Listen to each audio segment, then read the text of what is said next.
Sesudah peristiwa-peristiwa ini, maka Haman bin Hamedata orang Agag dikaruniailah kebesaran oleh Raja Ahasuerus, dan pangkatnya dinaikkan serta kedudukannya ditetapkan di atas semua pembesar yang ada di hadapan Baginda.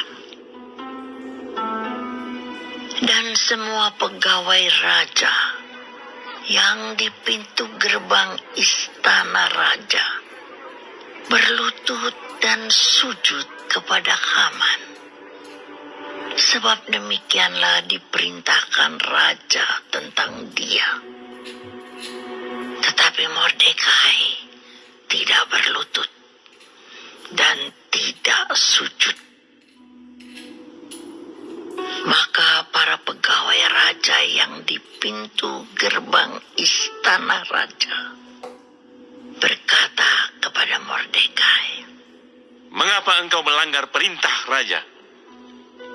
Setelah mereka menegur dia berhari-hari dengan tidak didengarkannya juga, maka hal itu diberitahukan merekalah kepada Haman untuk melihat apakah sikap Mordekai itu dapat tetap, sebab ia telah menceritakan kepada mereka bahwa ia orang Yahudi. Ketika Haman melihat bahwa Mordekai tidak berlutut dan sujud kepadanya, maka sangat panaslah hati Haman. Tetapi ia menganggap dirinya terlalu hina untuk membunuh hanya Mordekai saja, karena orang telah memberitahukan kepadanya kebangsaan Mordekai itu. Jadi Haman mencari ikhtiar memunahkan semua orang Yahudi, yakni bangsa Mordekai itu, di seluruh kerajaan Ahasuerus.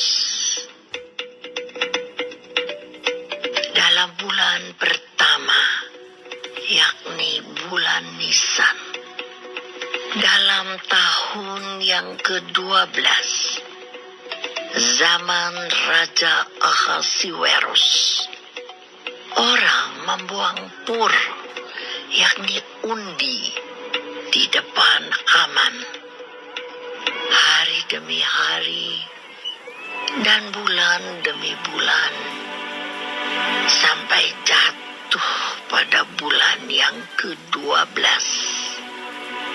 yakni bulan Adar.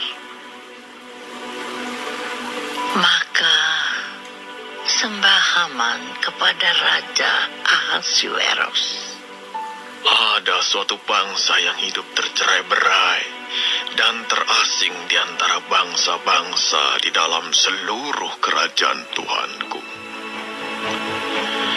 Dan hukum mereka berlainan dengan hukum segala bangsa.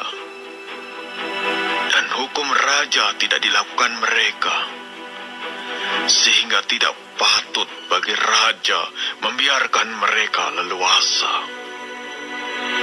Jikalau baik pada pemandangan raja, hendaklah dikeluarkan surat titah untuk membinasakan mereka.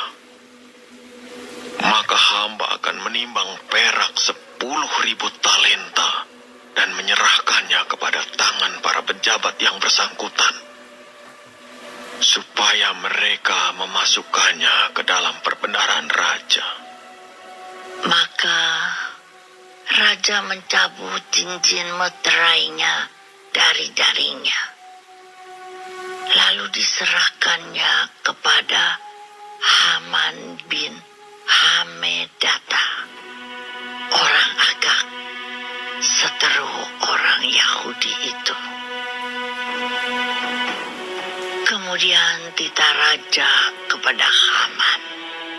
Perak itu terserah kepadamu. Juga bangsa itu untuk kau perlakukan seperti yang kau pandang baik.